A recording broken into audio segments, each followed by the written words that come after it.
Фиш с 13 мача и над 100 коефициент в тази компилация. Нека започвам. Вашата компилация е тук. Знаете, всяка седмица правим компилация от печеливши фишове, които са изцяло ваши.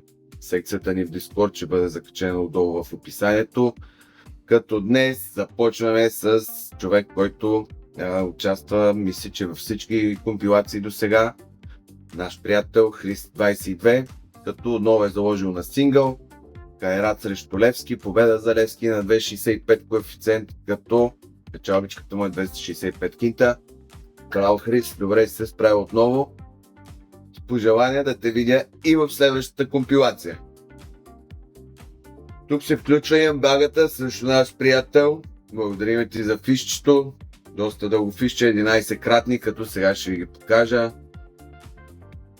Разбил съм го малко, защото просто не ви се събира, като ето е горната част на фиша, виждаме North Star единица, Sunshine Coast единица, под 6,5 гола на Гаруда с Порт Дарвин. Тарингър Rovers двойка, като това е първата част, втората Мичелтън двойка, UNSS жени под 23 години двойка, Man United единица, Утрехт от виртуалните, предполагам, че е това двойка, и Аякс двойка, като това е втората част от фиша. Ето го и завършъка, сега ще ви го покажа и него. Саудитска Арабия, мисля, че отново е от виртуалните, и Хилс Юнайтед жени да победят. Виждаме с безплатен залог на фишчето 5 за 103, което браво Емпага, благодаря ти, че се включи и ти, приятелю. Очакваме с нови попадения, както и всички други. Знаете, имаме секция в Discord, фишове за компилация, може да си пращате печелившите фишчета там. Като линка ще го има в описанието на клипа. Шарабурът ме застреля отново, като Welcome back, my friends, или по-скоро добре дошъл отново. Страхотни фишчета от Шарабулет, участва във всяка компилация. Ето му ги първите две фишчета, като доста интересни, заложил е пак на как да кажем, едни и същи мачове, но под различна комбинация, като в първия фиш ги е комбинирал, виждаме Депортиво Малдонадо, над 0,5 брой голове първо по време. Спортиво Тринидензе над 0,5 първо по време, и Депортиво Лагуайра над 0,5 първо по време, като залога му е 10 таче, 13 коефициент, 130 кинта. Мисля, че доста добре му се е получило пак. Второто фишче Либертата Асунсион над 2,5, Каракас с Депортиво Лагуайра над 2,5, Питбул Санта Барбара Гуадалупе над 2,5 и Депортиво Малдонадо с Расинг Клуб Монтевидео над 2,5, като тук мисля, че му беше печалбата около 255 кинта. Просто го е изрязал малко. Не както трябва. Шара, Полет, моля те, следващия път изрязвай всички фишове както трябва. Или поне ги пращай с печалбата. Който иска да е на негово място, знаете вече процедурата, Discord е в описанието, така че очакваме ви. Сега ще ви покажа и другите му две фишчета, които отново са с същите мачове, добавяно, махано, но като цяло горе-долу вече съм схванал типа на игра на Шара Булет. Определено е успеваем, защото виждаме, че във всяка компилация участват. Тук имаме отново Питбул Санта Барбара гол-гол, Каракас гол-гол, Депортиво Малдонадо гол-гол и Либертата Асунсион гол-гол, което виждаме същите мачове, но тук ги е комбинирал на гол-гол, което отново му дава печалба. 4 кратни, не съм смятал печалбата, но мисля, че пак е около 200 и нещо.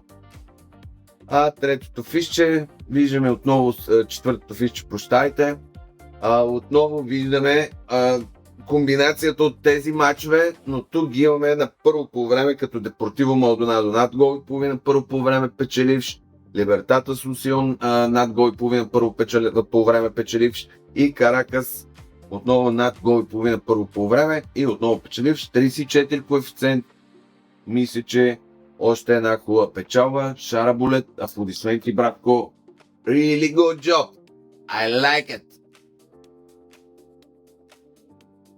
Както знаете, почти всеки път си имаме и фишчета от анонимни, но няма как да го избегнем. Някои хора не искат да знаят кои са, така че ето анонимен, ето му го и фишчето, сингълче с 850 евро,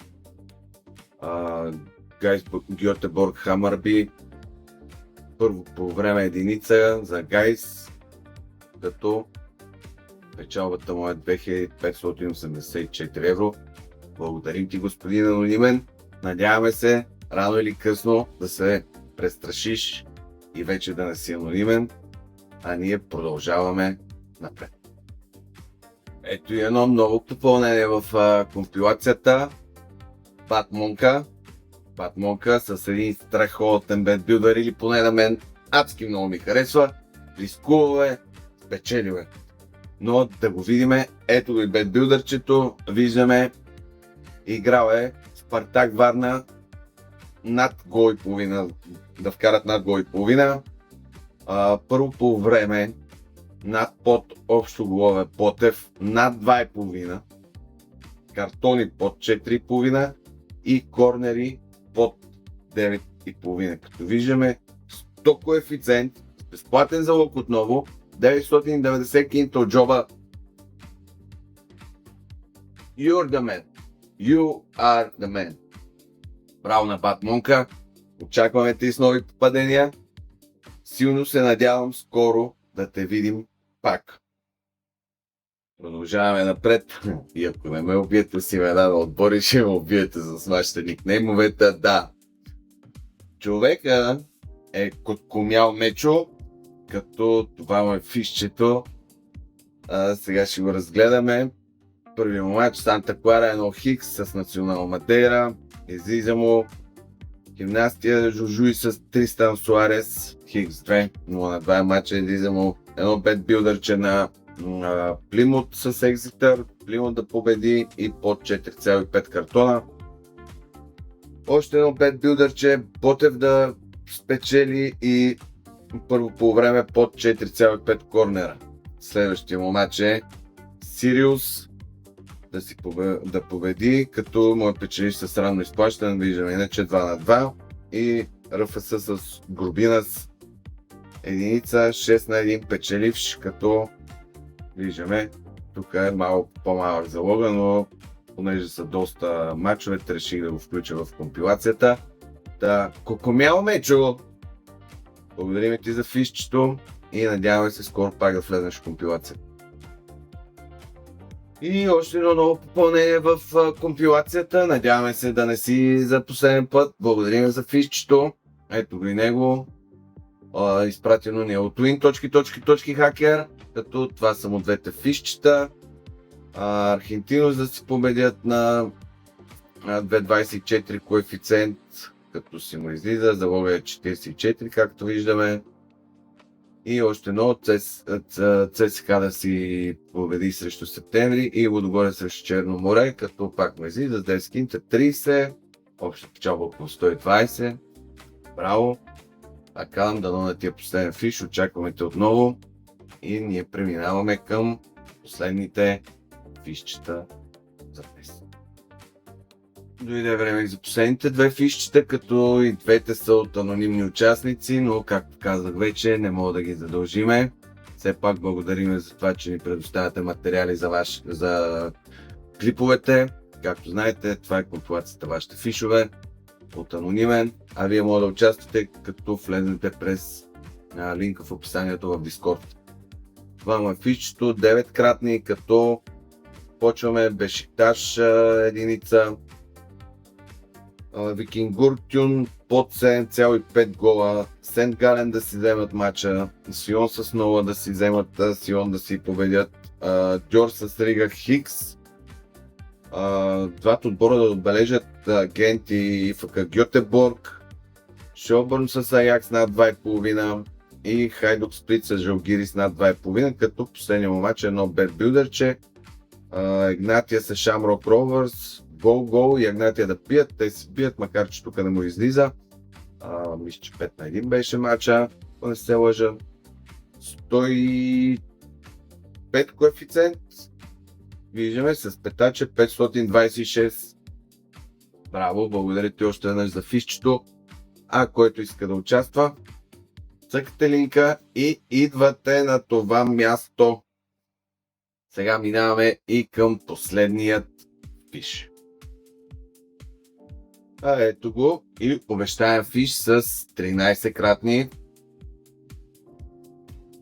Ево, братко, голям си. Единствено, че отново анонимен. Надяваме се, силно се надяваме скоро всички да се отсрамите или престрашите или каквото там правите, за да пращате вече с реални.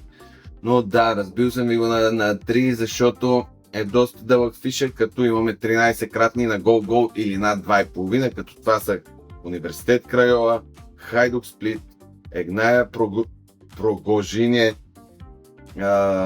Сион, Хартс, Сент Гален, ЦСК, Глазгоу Рейнджърс, Аустрия Виена, Викингур, Шелбърн, Трита и Вадуц. 13 мача, 113 коефициент, 1120 кинта, като забележете отново безплатен залог. Трети фиш днес, който е спечелен с безплатен залог, което ми напомня, че чакайте всъщност да му видите последните 3 мача. Това са последните 3 мача. Ето ги. 113 коефициент, 1120 кинта. Знаете, в сайта ни също може да си спечелите безплатни залози, така че последвайте ни, гледайте ни в YouTube, печелете точки, участвайте, скачайте и в сайта, скачайте в Discord, навсякъде имаме брутални игри, така че чакаме ви, лайкче, сабскрайбче и коментарче за печелившите и този път. От мен беше това, до нови срещи!